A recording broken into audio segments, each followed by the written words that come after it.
नमस्ते बच्चों, आप सभी का हमारे चैनल मास्टरमाइंड क्लासेस में आप सभी का स्वागत है।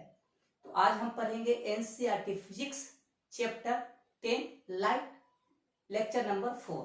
तो लेक्चर नंबर 4 में हम पढ़ेंगे कि अवतल दर्पण द्वारा प्रतिबिंब प्राप्त करने के क्या नियम है। फिर से हम लोग क्या पढ़ेंगे? अवतल दर्पण द्वारा प्रतिबिंब प्राप्त करने के क्या नियम है। फिर से हम लोग पढ़ेंगे लेक्चर 4 में अवतल दर्पण द्वारा प्रतिबिंब का नियम, प्रतिबिंब प्राप्त करने के नियम पढ़ेंगे। तो हमने पिछले लेक्चर में पढ़ाया था कि जहां पर दो परावर्तित किरणें कटती है, जहां पर दो परावर्तित किरणें कटती है, वह उस वस्तु का क्या होता है? प्रतिबिंब होता है। तो पहला रूल देखिए, रूल क्या है ये अवतल दर्पण के लिए, तो ध्यान से समझिएगा इस रूल को। चलिए, अवतल दर्पण बनाया, इसका क्या परिभाषा है बच्चों?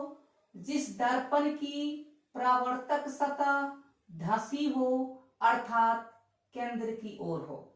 ठीक है बच्चों, तो ये आपका मुख्य अक्ष, जिसको हम लोग प्रधान अक्ष कहते हैं, ये P और ये आपका C और ये आपका बीच में होगा F। क्यों F बीच में होगा? क्योंकि हमने पढ़ा है R बराबर जो होगा 2F। तो F बराबर क्या हो जाएगा? R/2, यानी F जो होगा कहां होगा? P और C के कहां होगा? मध्य में होगा। तो रूल पहला क्या बोलता है? रूल पहला बोलता है कि आपका जो मुख्य अक्ष है, अगर हम मुख्य अक्ष के समानांतर बहुत सी आपतित किरणें को गुजारेंगे तो परावर्तन के बाद सभी परावर्तित किरणें मुख्य फोकस से गुजरती है। फिर से, अगर हम मुख्य अक्ष के समानांतर किरण को गुजारेंगे, मुख्य अक्ष के समानांतर, ध्यान से देखिएगा और इसको आप नोट कर लीजिएगा बच्चों। ये देखिए, ये क्या है? मुख्य अक्ष के समानांतर आपतित किरणें हैं। तो रूल क्या बोलता है कि परावर्तन के बाद परावर्तित किरणें मुख्य फोकस से गुजरेगी। कहां से गुजरेगी? मुख्य फोकस से गुजरेगी। ध्यान से देखिएगा, कहां से गुजरेगी? तो मुख्य फोकस से गुजरेगी। ये बात आपको समझ में आ गया बच्चों? ध्यान दीजिएगा कि अगर हम अवतल दर्पण में अगर कोई भी प्रकाश किरण को मुख्य अक्ष के समानांतर गुजारेंगे, आपतित करेंगे, तो परावर्तन के बाद परावर्तित किरणें कहां से गुजरेगी? मुख्य फोकस से गुजरेगी। रूल नंबर 2, रूल नंबर 2 को देखिए। रूल नंबर 2, रूल नंबर 2 को देखिए, ब्लैक से कर लेते हैं। रूल नंबर 2 को देखिए।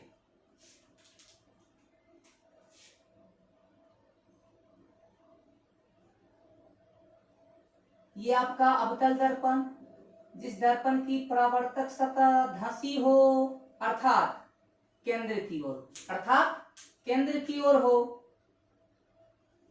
ये आपका मुख्य अक्ष, ये C और ये आपका F। रूल दूसरा जो है इसका उल्टा है।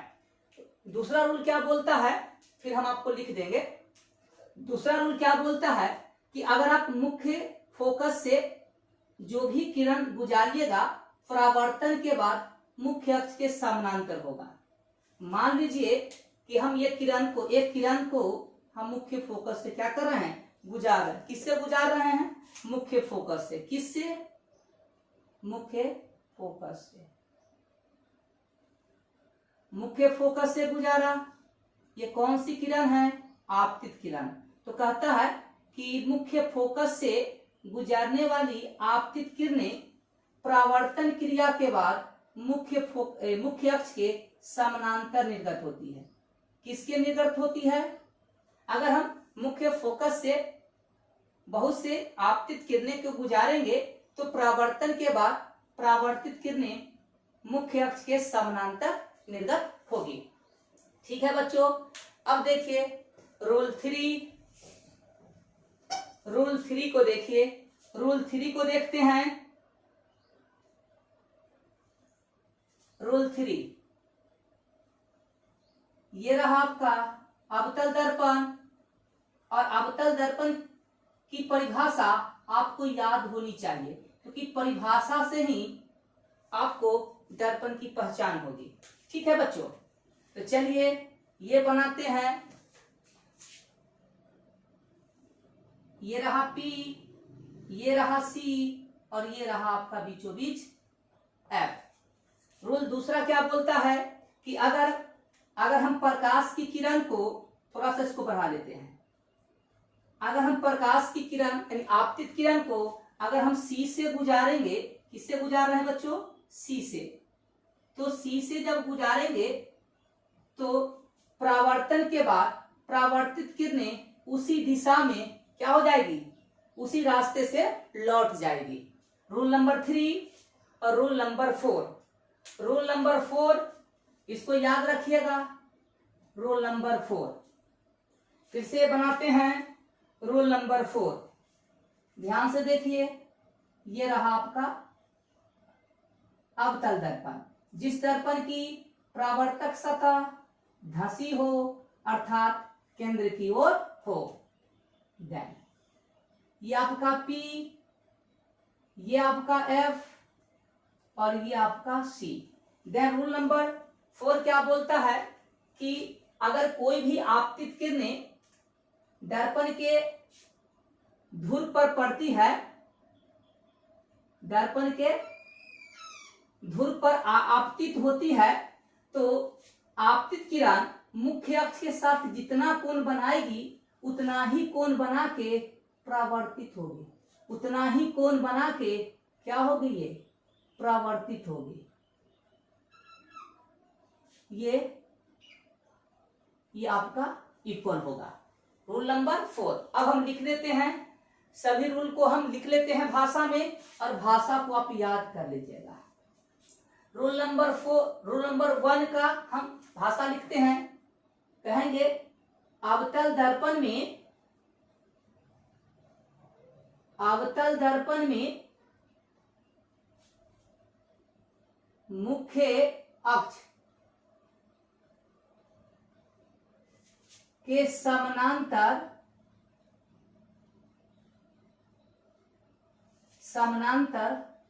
आपतित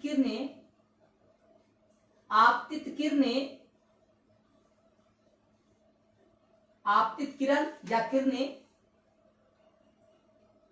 परावर्तन के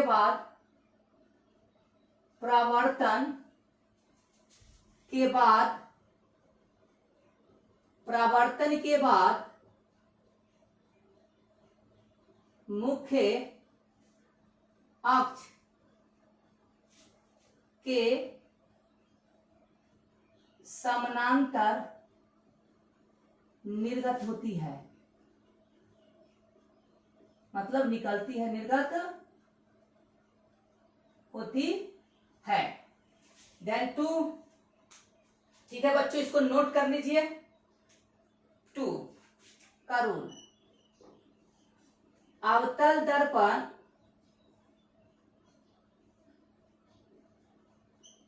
के मुख्य फोकस से गुजरने वाली आपतित किरणें परावर्तन के बाद आपतित किरणें परावर्तन के बाद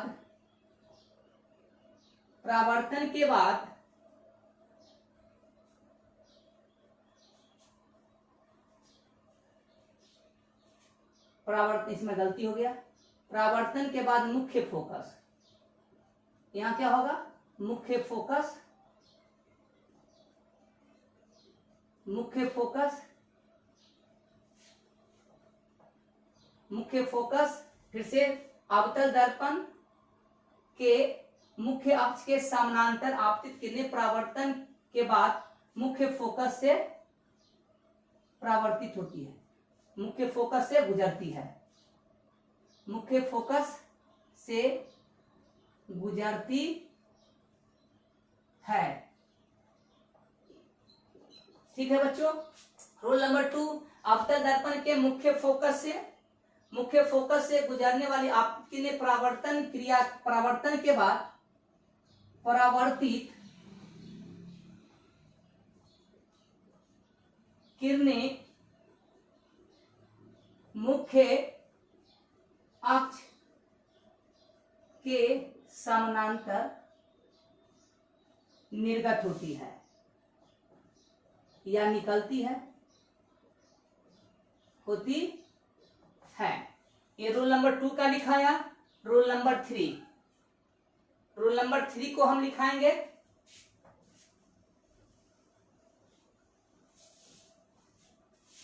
रूल नंबर 3,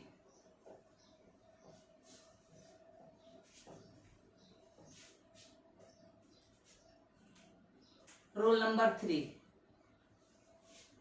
अवतल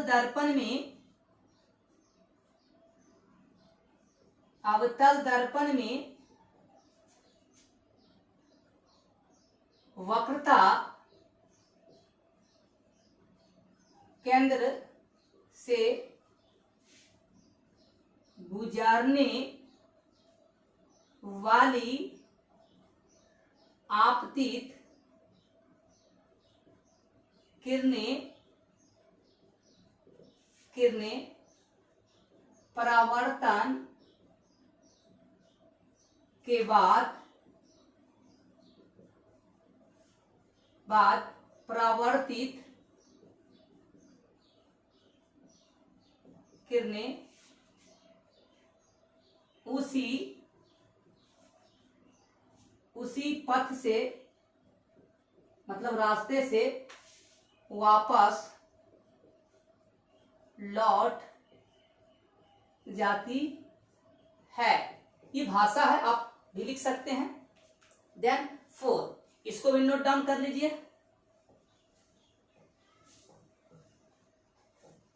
4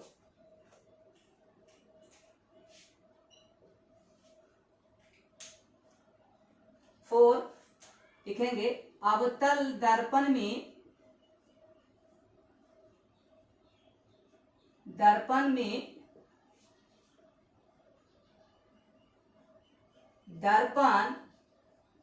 के ध्रुव पर आपतित किरणें पड़ती है तो आपतित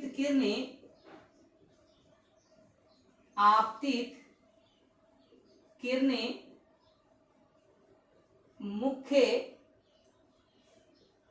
अक्ष के साथ जितना कोण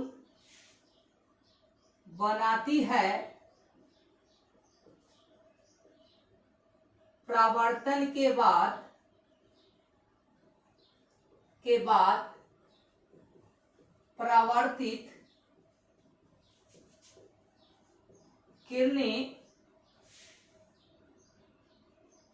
मुख्य अक्ष के साथ उतना ही कोण बना के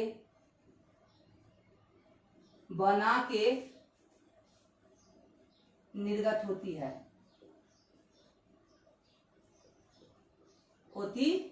कहने का मतलब कि आपतित किरणें मुख्य अक्ष के साथ जितना कोण बनाएगी उतना ही कोण परावर्तित किरणें मुख्य अक्ष के साथ बना के क्या हो जाएगी, निर्गत हो जाएगी। ठीक है, इस इसको नोट डाउन कर लीजिए। अब हम देखेंगे कि अवतल दर्पण द्वारा अलग अलग दूरी पर रखे वस्तु का प्रतिबिंब का निर्धारण हम किस प्रकार करते हैं।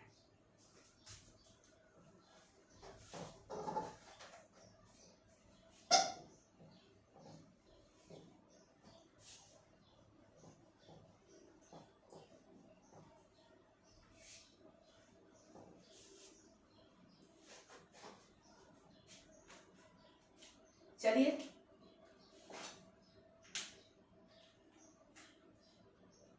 अवतल दर्पण द्वारा विभिन्न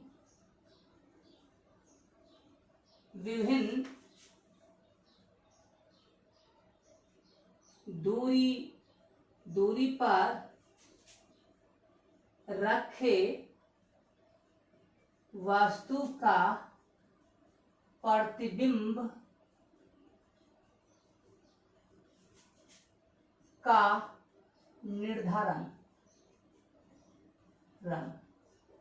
ठीक है बच्चों, कहने का मतलब कि अवतल दर्पण में अगर हम विभिन्न दूरी पर अलग अलग दूरी पर वस्तु को रखेंगे तो उसका प्रतिबिंब कैसा बनेगा, किस प्रकार होगा, ये हम पढ़ेंगे। तो पहला बोलता है, फिगर को ड्रॉ करते हैं पहले। ये रहा अवतल दर्पण, जिस दर्पण की परावर्तक सतह धंसी हो अर्थात केंद्र के विपरीत दिशा में हो। ये रहा P, ये रहा आपका F और ये रहा C।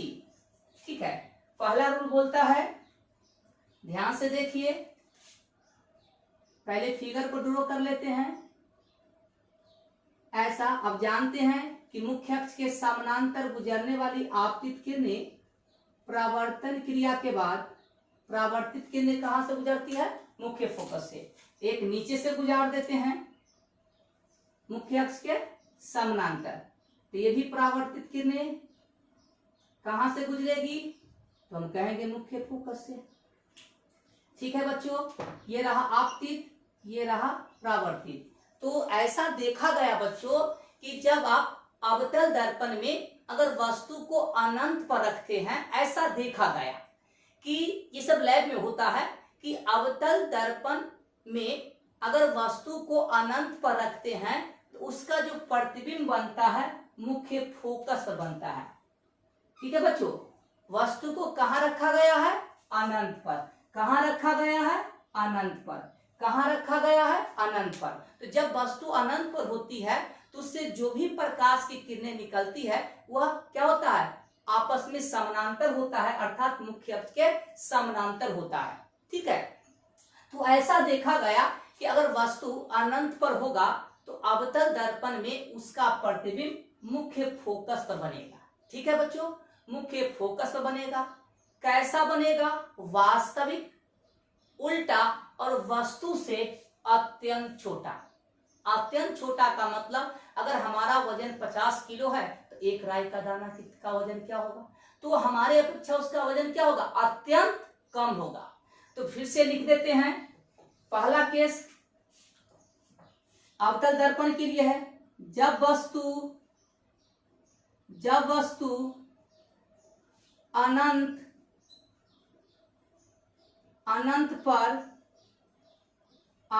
पर होती है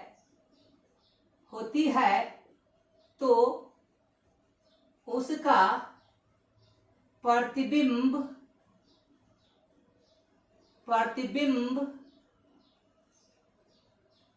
मुख्य फोकस पर बनता है जो वास्तविक,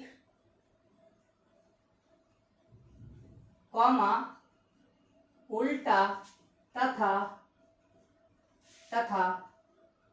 वस्तु से बहुत ही छोटा। ठीक है, ऐसा देखा गया बच्चों कि जब वस्तु अनंत पर होती है तो अवतल दर्पण में उसका प्रतिबिंब मुख्य फोकस पर बनता है, जो वास्तविक होता है, उल्टा होता है और वस्तु से अत्यंत छोटा होता है। इसको आप ध्यान रखिएगा, क्योंकि इससे ही हम क्वेश्चंस को बिना बनाए आंसर हम जान जाएंगे। जब हम न्यूमेरिकल करेंगे बोलिए दर्पण में, तो हम बिना फिगर को हम देख के उसका हम आंसर बता देंगे। तो ये आप फिगर आप याद रखिएगा, इससे आपको न्यूमेरिकल में कलम चलाना नहीं पड़ेगा बच्चों। इसकी फुल्ली गारंटी हम आपको देते हैं, आपका आंसर बिना बनाए हुए ही आप ज्ञात कर सकते हैं, ये हम कहते हैं। तो ये फिगर का मीनिंग आप याद रखें, आपको बहुत ही काम आएगा। ठीक है, रूल अब देखेंगे दूसरा, इसको नोट डाउन कर लीजिए। अब दूसरा बनाते हैं। चलिए अवतल दर्पण बनाते हैं, क्योंकि अवतल दर्पण में ही बात हो रही है।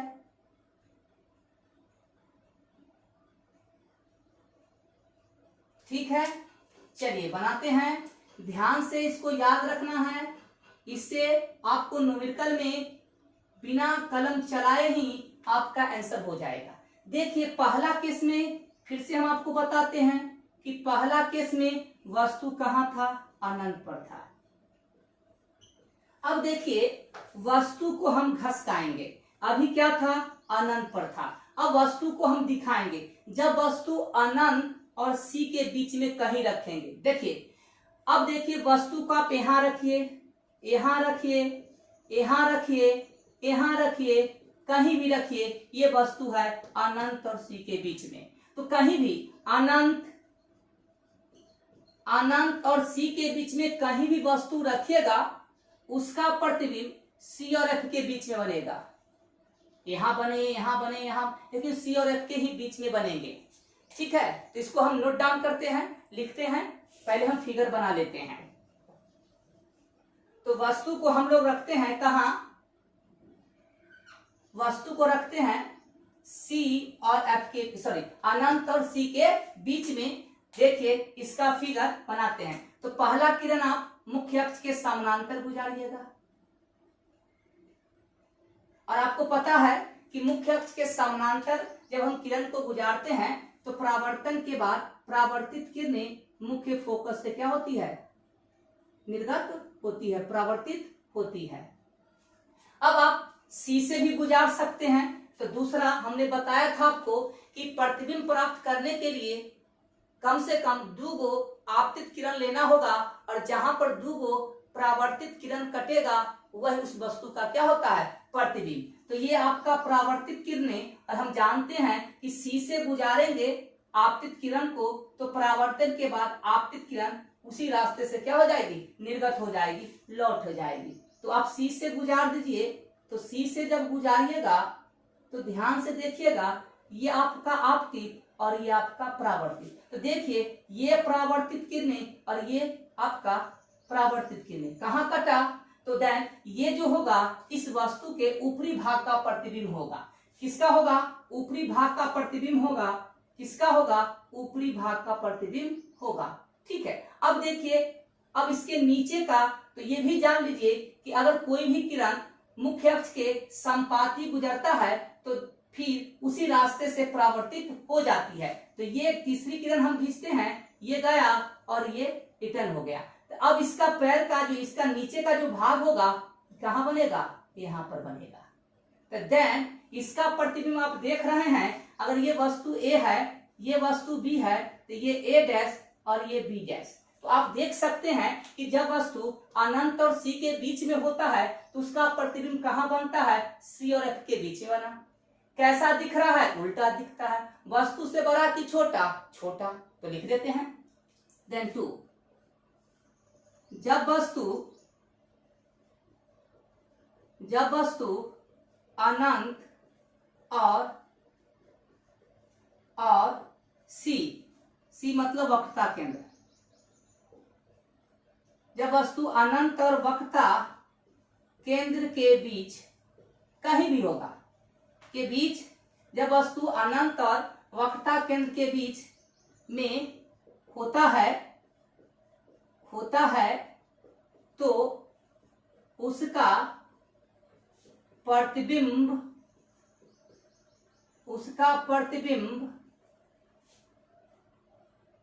F और C के बीच में बनता है, जो वास्तविक कॉमा उल्टा तथा वस्तु से छोटा। ठीक है बच्चों। अब देखिए, पहले वस्तु अनंत पर था तो प्रतिबिंब F पर बना। जब वस्तु को हम दर्पण की ओर घसकाते हैं तो प्रतिबिंब देखिए पहले F पर था, प्रतिबिंब इस ओर घसकता है। तो इसी बात को अगर आप ध्यान में रखिएगा तो आपको ये सारा चीज आपको याद होगा। देन अब हम वस्तु को देखिए, अनंत और C के बीच में तो रख दिए। अब आपका अनंत और C के बीच में कहीं भी रखेंगे, यहाँ रखेंगे, कहीं भी रखेंगे तो C और F के बीच में कहीं भी बनेंगे। अब वस्तु कहाँ रखा जाए, क्योंकि C और अनंत के बीच में तो रख दिए, अब हमारा होगा C पर रखेंगे। चलिए C पर रखते हैं।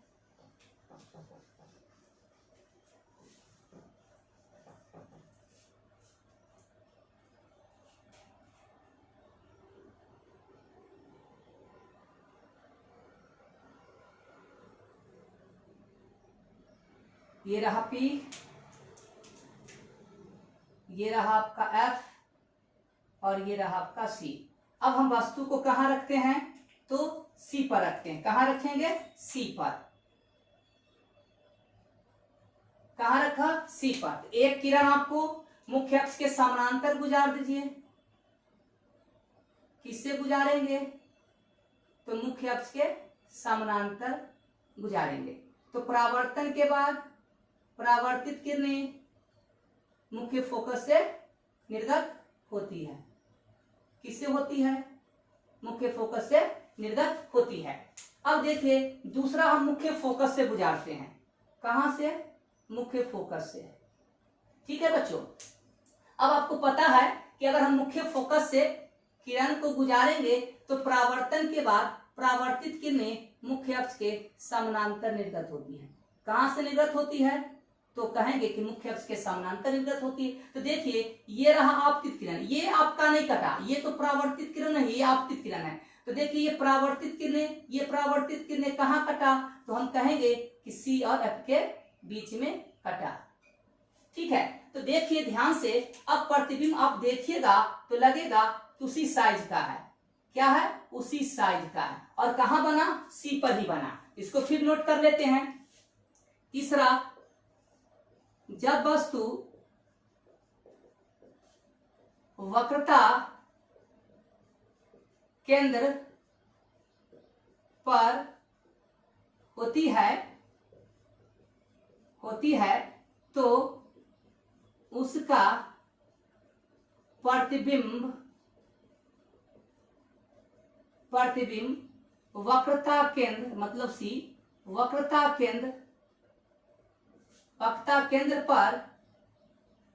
केंद्र पर ही बनता है, जो वास्तविक कॉमा उल्टा तथा समान साइज।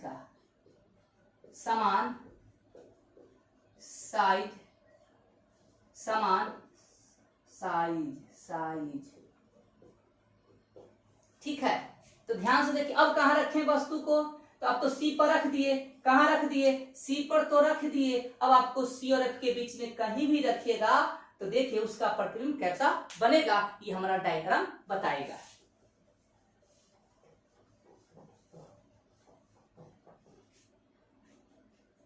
चलिए अगला करते हैं।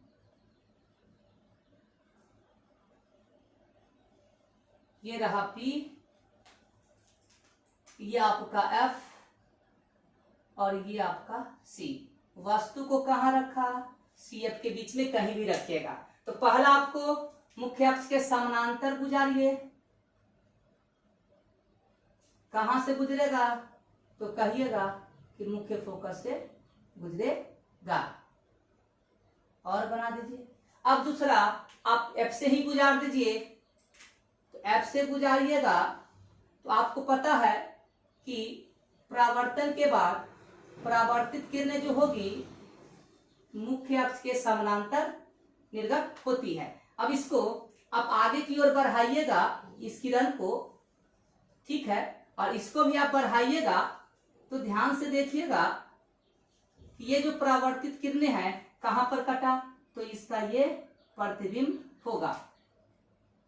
ध्यान से देखिए, इसका प्रतिबिंब बना। तो देखिए जब वस्तु सी और एफ के बीच में रखते हैं तो इसका जो प्रतिबिंब होता है अनंत के परे होता है, मतलब सॉरी सी के परे होता है, अर्थात अनंत और सी के बीच में बनता है। तो लिख देते हैं 4, जब वस्तु अवतल दर्पण जब वस्तु अवतल दर्पण के कहा रखा गया सी और एफ के बीच, कहीं भी रखेंगे सी और एफ के बीच में। अब जब वस्तु अवतल दर्पण के सी और एफ के बीच में होता है तो उसका प्रतिबिंब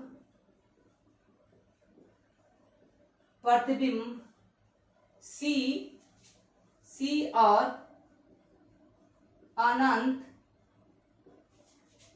के बीच में बनता है, जो वास्तविक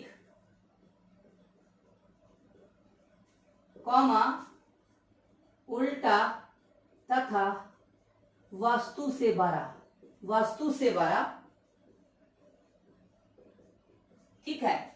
ध्यान से रखिएगा क्योंकि फिगर से ही आप न्यूमेरिकल लगा सकते हैं और आप कलम चलाए बिना ही आप न्यूमेरिकल बना सकते हैं। इसलिए फिगर आपको याद होनी ही चाहिए, कहां पर वस्तु को रखेंगे तो कहां पर इमेज प्राप्त होगा। अब देखिए, अब कहां रखेंगे, एफ पर। अब एफ पर रखेंगे तो चलिए अब वस्तु कहां रखेंगे, एफ पर रखेंगे।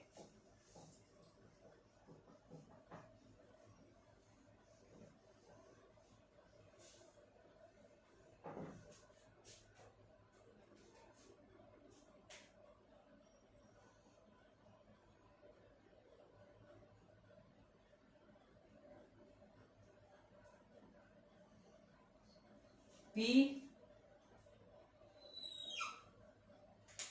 चलिए बीच में रखिए एफ और बीच में रखिए सी। वस्तु कहां रखेंगे तो हम कहेंगे कि सी और एफ पर रखेंगे।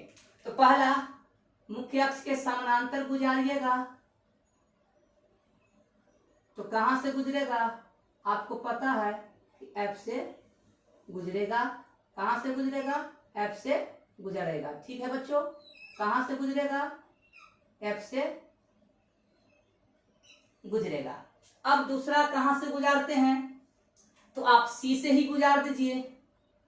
तो जैसे ही सी से गुजारिएगा बच्चों, तो आप जानते हैं कि सी से गुजरने वाली आपतित किरणें परावर्तन के बाद परावर्तित किरणें उसी रास्ते से वापस लौट जाती है, यानी गया और लौटा। तो देखिए ये जो आपका लाइन आ रहा है ये कैसा दिख रहा है, समानांतर दिख रहा है। कैसा दिख रहा है, समानांतर दिख रहा है। इसका मतलब ये होता है कि ये जो समानांतर जो किरणें हैं परावर्तित, ये अनंत पर जाके बन जाएगा। कहां बनेगा, ये अनंत पर जाके कहीं पर कट करेगा। इससे पता चलता है कि जब वस्तु मुख्य फोकस पर होता है अवतल दर्पण में, तो उसका प्रतिबिंब अनंत पर बनेगा। जो वास्तविक होता है, ऐसा कहा गया है, जो वास्तविक होगा उल्टा होगा और वस्तु से अत्यंत बड़ा होगा। इसको याद रख लीजिएगा।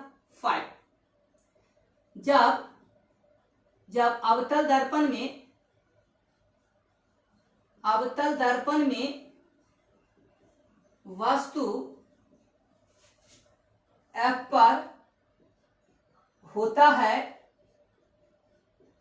है तो उसका प्रतिबिंब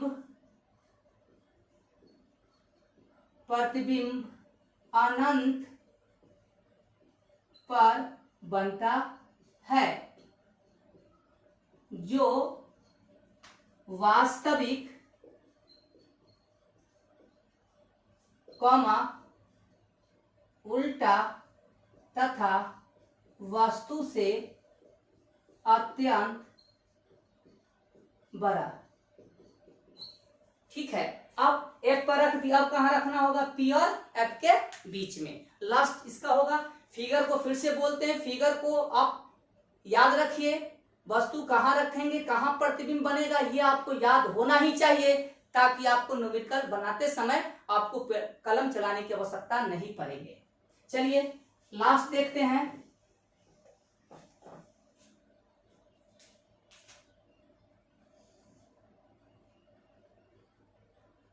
तो अभी आपने देखा कि अवतल दर्पण में प्रतिबिंब वास्तविक बन रहा है, उल्टा बन रहा है, अत्यंत छोटा भी बना, अत्यंत छोटा भी बना, छोटा भी बना, समान साइज का भी बना और अत्यंत बड़ा भी बना।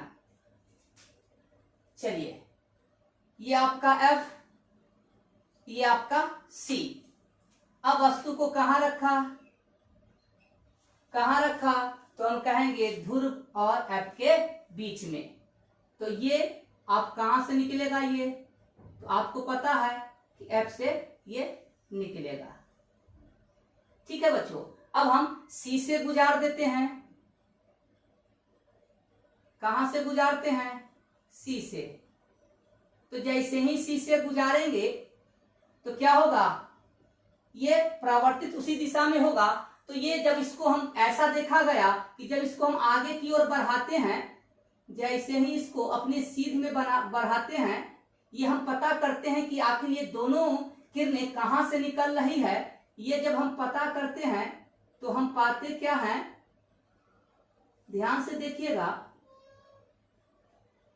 ध्यान से देखिएगा, तो हम पाते कि ये हमको पता चला कि ये जो दोनों आप परावर्तित जो किरणें हैं, देखिए ये किस बिंदु से निकल रहा है, इस बिंदु से निकल रहा है। तो इसका जो प्रतिबिंब बन रहा है ये दर्पण के पीछे बनता है।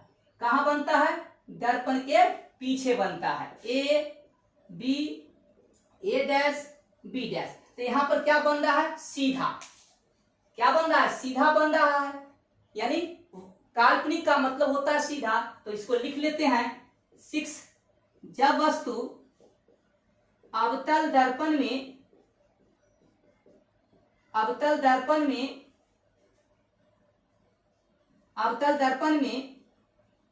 ध्रुव और F के बीच में होता है, तो उसका प्रतिबिंब दर्पण के पीछे बनता है, जो काल्पनिक कॉमा सीधा तथा वस्तु से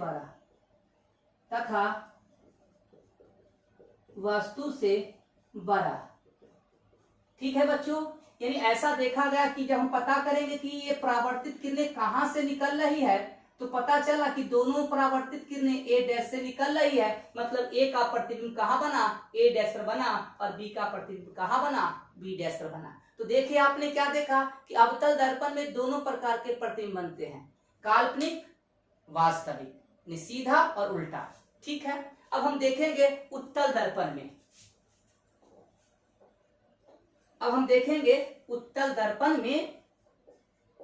उत्तल दर्पण में दो ही स्थान पर प्रतिबिंब बनते हैं। चलिए इसको भी देख लेते हैं। फिगर को याद रखिएगा, कहां वस्तु रखा जाएगा उत्तल दर्पण में, कहां बनेगा। देन उत्तल दर्पण, फिर से जिस दर्पण की परावर्तक सतह उभरी हो अर्थात केंद्र के विपरीत दिशा में हो। ये आपको याद ही होना चाहिए बच्चों, ये ध्यान रखिएगा कि आपको ये याद ही होना चाहिए। चलिए मुख्य अक्ष को और खींच देते हैं इधर, ठीक है। और ध्यान रखिएगा कि हम गोलीय दर्पण में वस्तु को हम बाईं ओर ही हमेशा रखते हैं। तो चलिए वस्तु अनंत पर है तो अनंत पर रखी वस्तु को हम दिखा नहीं सकते हैं, और अनंत से जो भी प्रकाश की किरणें आती है ये मुख्य अक्ष के समानांतर ही होती है। तो ये गया और ये गया, परावर्तन के बाद ये ऐसे गया परावर्तित किरणें, ये ऐसा गया, ये ऐसा गया। अब ये हम पता करेंगे कि ये जो परावर्तित किरणें हैं कहां से आ रही है और ये परावर्तित किरणें कहां से आ, जब इसको हम पता करेंगे कि आखिर ये कहां से आ रही है तो ध्यान से देखिएगा, आपको पता चल जाएगा कि ये जो दोनों जो परावर्तित किरणें निकल रही है कहां से, एफ से निकल रही है। इसके कहने का मतलब कि अगर उत्तल दर्पण में वस्तु अनंत पर होगा तो उसका प्रतिबिंब मुख्य फोकस पर बनता है, ऐसा कहा गया है, जो काल्पनिक होता है और वस्तु से अत्यंत छोटा होता है, ऐसा लैब में चेक किया गया है। उसी चीज को हम लोग पढ़ते हैं और याद रखते हैं। तो चलिए जब उत्तल दर्पण में वस्तु अनंत पर होती है तो उसका प्रतिबिंब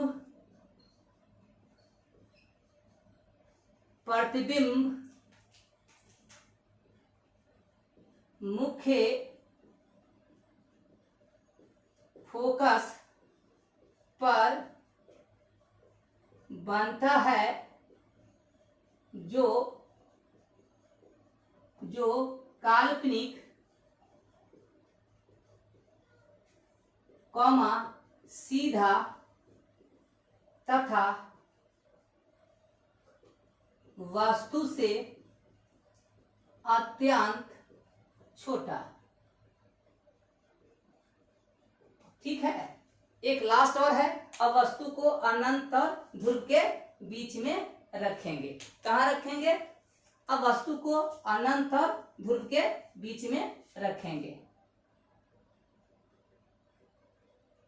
चलिए, और वस्तु हमेशा बाईं ओर रखा जाता है, ऐसा हम लोग मान के चलते हैं। तो चलिए, वस्तु को कहाँ रखा, ध्यान से देखिए, कहाँ रखा गया, तो हम कहेंगे ध्रुव और अनंत के बीच में। तो पहला किरण मुख्य अक्ष के समानांतर, ध्यान से देखिएगा, ये आपका ऐसे निर्गत होगा। हम पता करेंगे कि ये किरण कहां से निकल रहा है, इसके डायरेक्शन को हम आगे की ओर बढ़ाते हैं, यानी पता चला है कि ये एफ से निकल रहा है। अब हम क्या काम करेंगे, ध्रुव से भी गुजार सकते हैं, जो कि आपके लिए सुविधाजनक होगा। और ये पता है कि जितना कोण बनाती है उतना ही कोण बना के ये क्या होती है, परावर्तित होती है। ये थीटा तो ये भी थीटा। फिर इसको हम पता करेंगे कि आखिर ये कहां से निकल रही है, इसको हम पता करेंगे आगे की ओर, इसको पीछे की ओर अपने बढ़ाएंगे। तो बढ़ाएंगे तो पता चलेगा कि ये यहां से निकल रहा है। तो ये वस्तु का प्रतिबिंब होगा और ये ऐसा बनेगा। तो देखिए कहां बन रहा है बच्चों, पी और एफ के बीच में बना, जो काल्पनिक है, सीधा और वस्तु से छोटा है। लास्ट, जब उत्तल दर्पण में वस्तु ध्रुव और अनंत के बीच में होता है तो उसका प्रतिबिंब ध्रुव और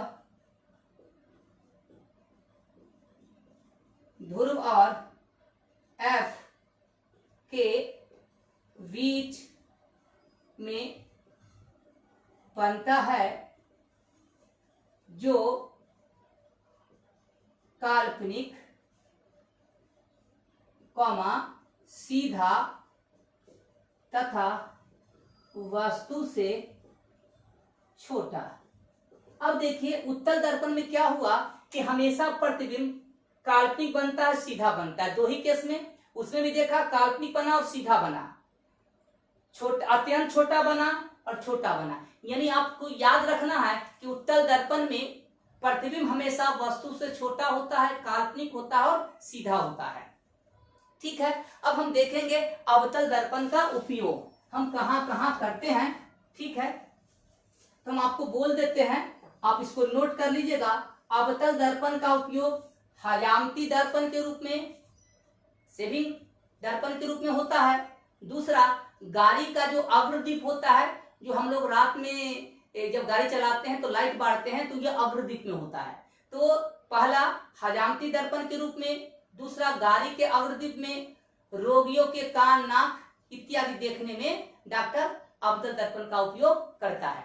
अब उत्तल दर्पण का उपयोग, तो उत्तल दर्पण का उपयोग साइड मिरर के रूप में, जैसे जब कोई व्यक्ति गाड़ी चलाता है तो पीछे की वस्तु को देखने के लिए इसके समीप में एक दर्पण लगे होते हैं, जिसको बोलते हैं साइड मिरर, उत्तल दर्पण का उपयोग होता है।